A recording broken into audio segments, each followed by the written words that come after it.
So, you see that there, look? It's too fast. So what I need to do is put resistors in. If you've got any aftermarket indicators on your bobber, you'll need to put resistors in.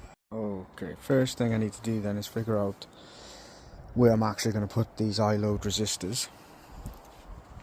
I've heard some people say they've put them under the tank. So I'm just going to take the tank off and have a little look.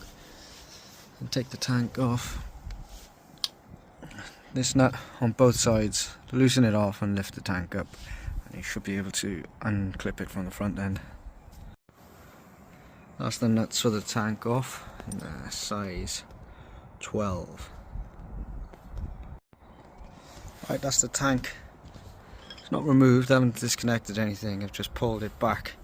So the bolts, the nuts are off, and then these are like rubber stoppers, it just holds it in place. I've just rocked it back and forth a bit and then pulled it back so that it's resting on the seat. It gives me loads of room now to look in here. Alright, so I found the indicator wire. It's the one that comes down there, it's just beyond where my finger is.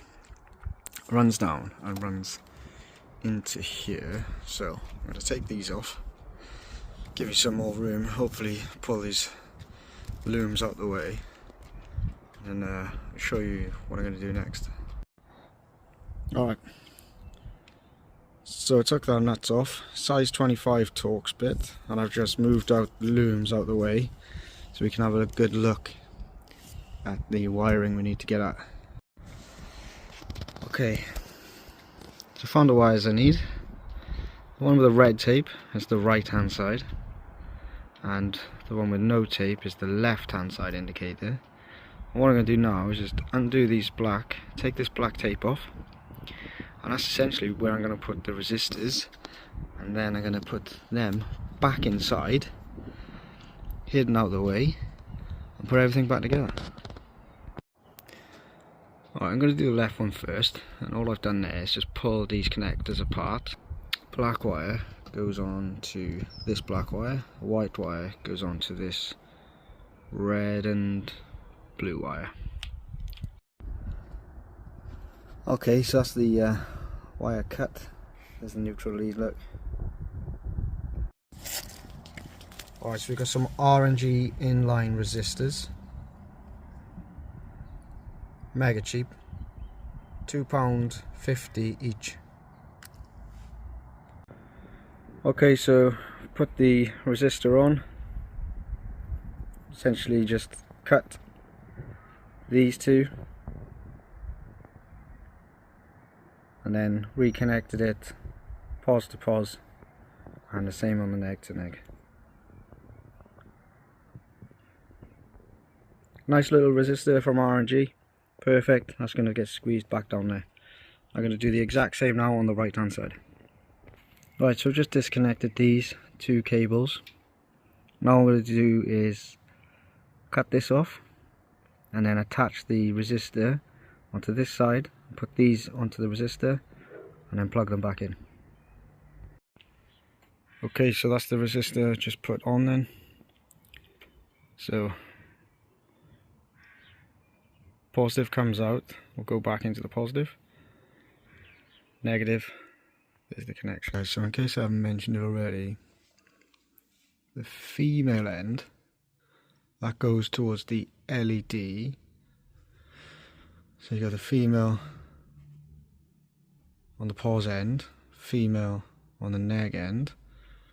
Okay, they go towards the LED itself, and then the male side, so the opposite side of this, goes towards the battery, right, into the bike, towards the battery. That's of the resistor there, and I've done that on both sides. I'll tape that up now, and then reconnect it all. Put it back into the underneath the tank in there. Okay guys, so that's the resistors on both sides. So this is the right one, this is the left one. Now it's time for the check.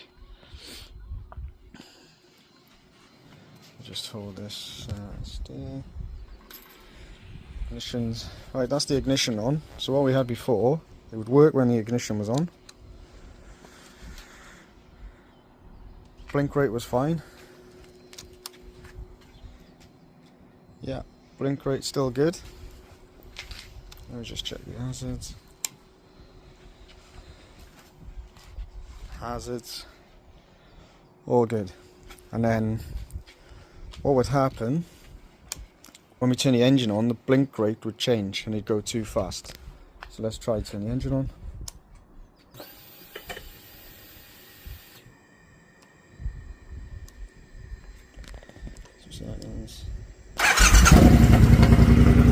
Okay, we'll try the blink rate now. And before I put the resistors on, the blink rate wouldn't be the same. It'd be too fast. Boom, nailed it. Come across to the other side. Okay, blink rate's good. Check the hazards. Working there. Working together. Just cut the engine. So what I found was, when it's in option 4, the hazards weren't working. So we had to change the options. I'll just show you how to do that. Get rid of the hazards a second. So what you do, ignition off, hold down the I button and turn the ignition on.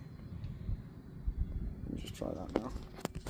And keep the I button held down. So I'm still holding the I button down, turn the key on, and then you get the type. So now with the resistors, I've had to put it to type 2, because when it was on type 4, the hazards wouldn't work. The blink rate would be fine, but the hazards wouldn't work.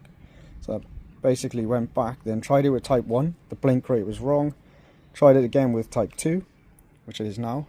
Once you're on type 2, hold the I button down until that screen clears away. So there we go, and now it's selected in type 2 and everything works. Blink rate is right, hazards are right with the engine off and with the engine on. Good to go. So I'm going to tape up these rest of these wires now, make it all nice and tidy, and then put both of the resistors back into the gap under the tank there, so it's all hidden away. Put the looms back behind this catch back on, and then put the tank back on. Right, that's it then. Both the resistors on, all taped up, connections good to go. Now I'm just going to put them back inside the compartment from whence they came. All the wiring back in, could barely see any of the work I've done there, fits in there really nice. There we are, that's it put back together. The little bracket there to hold the looms in place is back on. There's all my resistors in there taped up, good to go. Just done another check, make sure that the lights all still work and I haven't got a loose connection or something. Still working, good to go. Now I'm just going to slide this tank forward back onto these rubber notches and then do up the tank bolts.